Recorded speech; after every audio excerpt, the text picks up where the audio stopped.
So he's got these 3 hairs that are like spikes or antenna from his head. And he's very proud of them. He likes them very much, and he's very self-conscious about the way he looks. So you could say he's a bit vain. And he's got his favorite baby shampoo, this bottle of baby shampoo, which he will not part lightly with. So every time we're going shopping and his baby shampoo is not available, he's kind of sulky.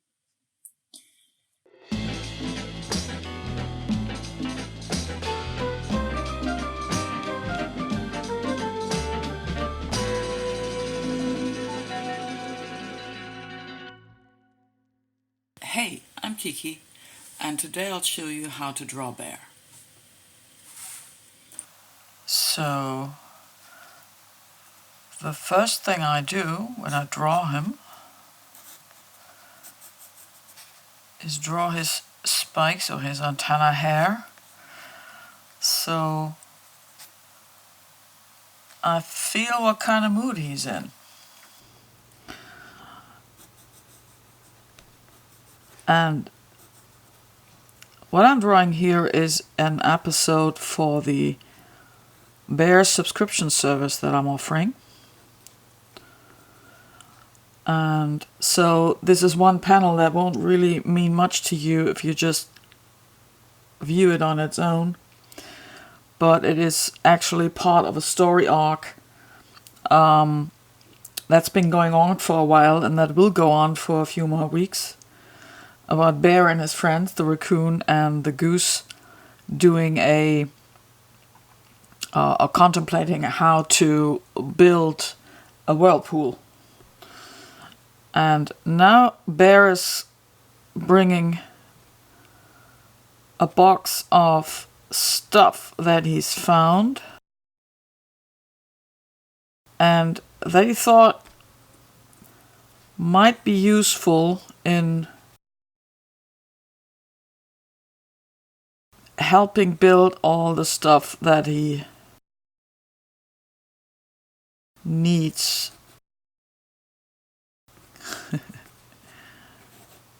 to build this whirlpool. Geez, this is really difficult, trying to talk at the same time as you're drawing something and being somewhat not a trivial issue, I find. So, let me quick check. Yeah. So here we see if Bear is on his way. Here we see Bear on his way, and I've done the pencil sketch now. So the next thing that is happening is that I do the ink process, the ink layer, so to speak. And as you can see, I really have trouble doing this multitasking thing. You know, talking what's happening here, checking if it's in focus there, and talking into the camera there. That is something I've never done before, so I hope you'll enjoy the process as much as I do. Alright, so I've got my pencil here, and I'm sorry for the noise, but I got the window open, and from time to time there's a helicopter flying by. But it should be fine in a minute. And I can draw with this ink that I have. Let me see if this is in focus here. Is obviously not really closed. Ugh. Yuck. Oh, great. You know, I've been only doing this for like 50 years, so I should by now know how to keep my fingers clean from ink. But there you have it. All right. Okay, so obviously I didn't properly close the bottle. So let me see if I can. Ugh. Ugh. Yikes. Right. On with the show. So I've got some ink here. The ink that I use is not what's printed on that bottle here, which is Kuretake black ink. This is a wonderful ink, the Kuretake ink. The thing is just, it is quite hard to come by, at least in my neck of the woods. And I love the bottle though, because it has nice, huge, let me see, put it on camera here. It has a nice, huge opening. So even if I have a larger dip pen, I can comfortably dip it in there without having to fear that everything's dipped in ink. Gosh.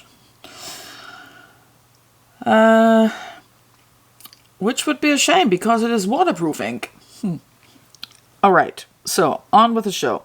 So we got Bear, and our first thing I draw here in ink is his nose. And I don't know why, it's always been like that. And he's got small eyes, which are somewhat out of focus. He's staring into the distance. He's got such a dreamy stare, already contemplating this project and wondering what his friends will say. And so he's really clearly not quite here.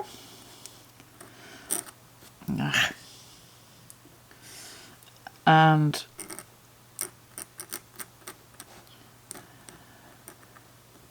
but his ears are pricked up, so he's definitely paying some attention to his surroundings. But the bear has like 2 million ideas per minute. Luckily, he doesn't follow through on all of them. So there you have it. Nice clean box. Usually my pencil sketches look more or less the same than my than the inked version. So you might wonder why bother with a pencil version at all. But that's just, I don't know, it's a habit, I guess. Sometimes I skip the pencil version and just start with ink, and usually it turns out fine. But since today I'm all dressed in my Sunday best and we're doing this video, I guess I'll let you show how it's done properly.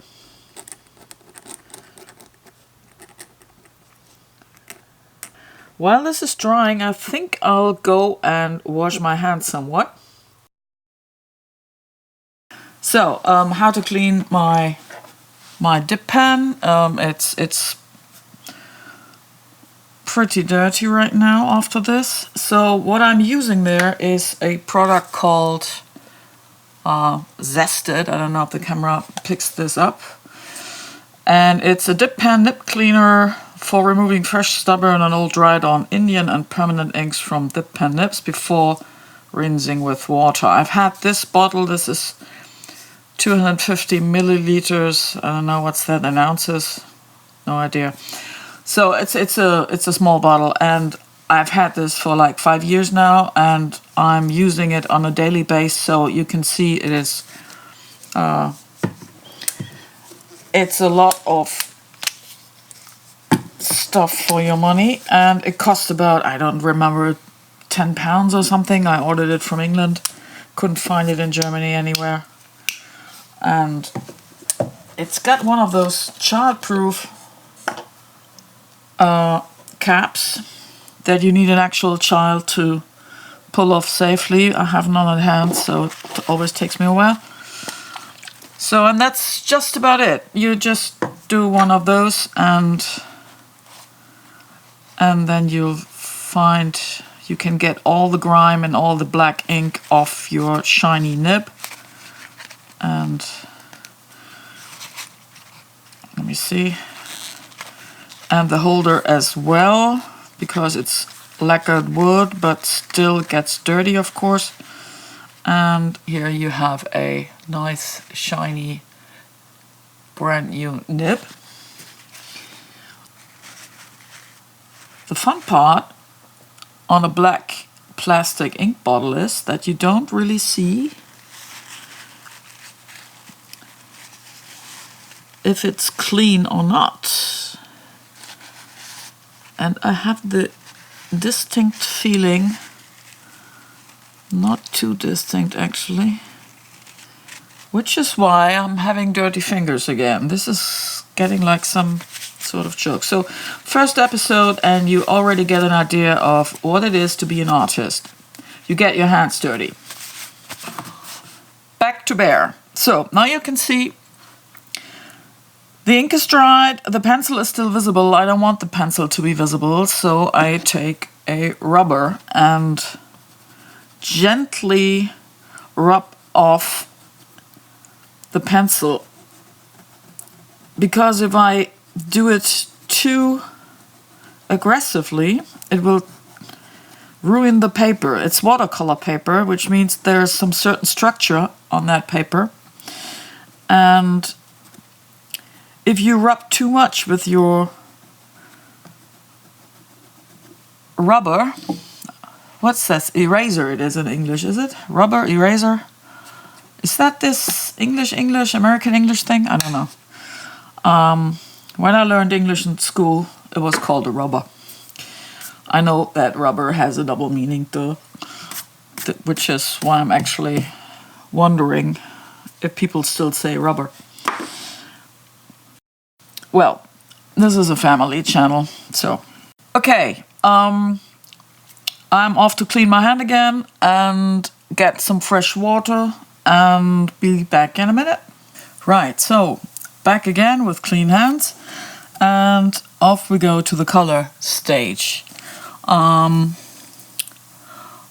using two kinds of brushes for that, just so you see. The one is a Jackson's Raven 10.0 mop, so to speak. It's a synthetic brush, so it's relatively cheap. It has a nice springy tip, which always springs back into its shape and holds a lot of water, so I usually use that for my backgrounds on this format. This is a small format, as I said before, and of course I do have larger versions of this mop, but this is just sufficient for the backdrop on this. So nice clean water, and we'll have a bit of cerulean blue and just dabbing it on lightly in the background all around. I always start with the background because it's much easier to start with the darker color, the blue, and paint around bear's fur and not lose anything in the process and not paint outside the lines. I usually paint very well outside the lines, but here it's not something that I would like to do. And do take some more water, not too much, because this is not a wet in wet painting. I do want some structure and texture there. And as you can see with watercolor, the nice thing about it is that you can always re-wet it and just bring it down from here. Just take a bit more water, not necessarily more color. And of course it gets lighter the farther I go down here. And just be very, very gentle, very light. Not too heavy-handed. And with a nice, even, smooth stroke. So, there you have it. The thing I do now is what I usually call the core competence of an illustration artist watching paint dry. And I can either sit here and watch paint dry and talk to you for a minute, or I could use a fan. And as much as I love to talk to you, I think the fan is, there you have it, a bit more effective right now. So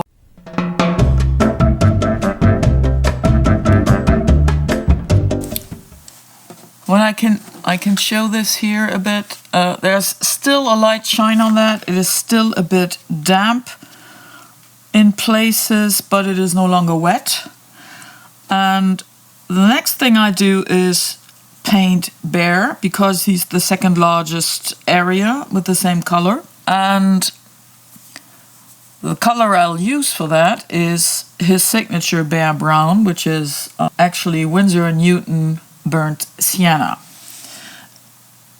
And I start at the top, of course, because as you might have noticed, this graphics tablet that I'm using underneath this wooden thingy is tilted a bit towards me, because that is ergonomically more easy on the back, although it is not really too good for painting with watercolors, because the water flows down the paper, which is okay in a format this small, but it's not something that I would recommend if you paint in larger image formats. If you're using A4 or something, I would just put this down flat and wouldn't risk the water flowing towards me and the color ruining everything underneath. So as you can see, this rather large brush does have a very fine tip and a very springy tip, so I can go in there and dab on Bear's Brown. I'm so used to calling it Bear's Brown that I really don't remember sometimes the official name of this, which is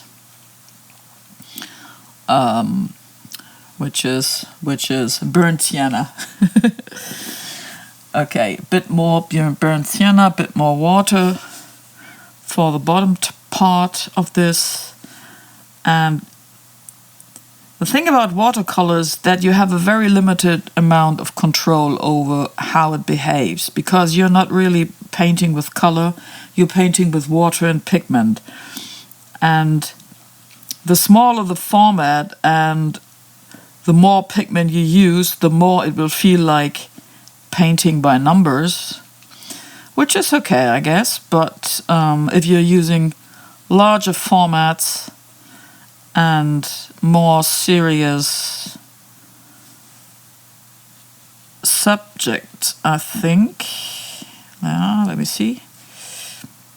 That is really not something that you want to have. So the lack of control, you get used to it, but always remember where the light comes from, and remember that the color dries will be more light than it appears now. So now it appears quite dark, and this will lighten up considerably.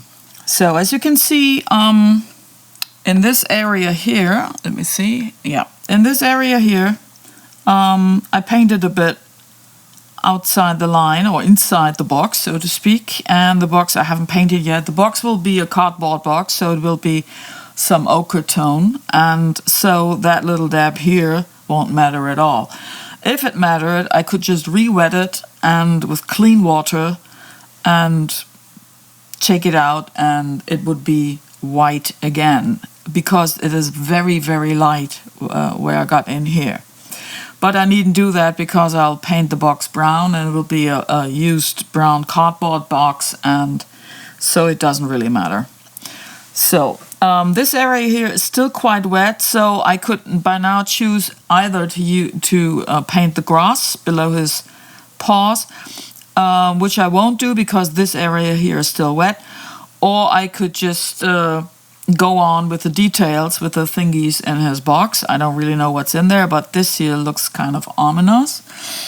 And I'll just give him any colors. It doesn't really matter what, because these things don't really matter in the long run, because of course I have an outline to the story in my head already, and these things all in there don't matter. The one thing that does matter is the whirl here, and so I can use a variety of colors that look pleasing to the eye but don't really say much about what this might be that he's carrying around. And as you might have noticed, I have changed brushes. This is a Winsor & Newton Series 7 Sable, Kolinsky Red Sable, size 1. And this is a very nice brush, and a very expensive brush at that. And I usually use it for details like this, or for sometimes for inking when I'm not using a dip pen, but I want to use ink. I'm using this one for brush strokes, and it really has a nice springy tip, and the red sable hair, which is real hair, not synthetic,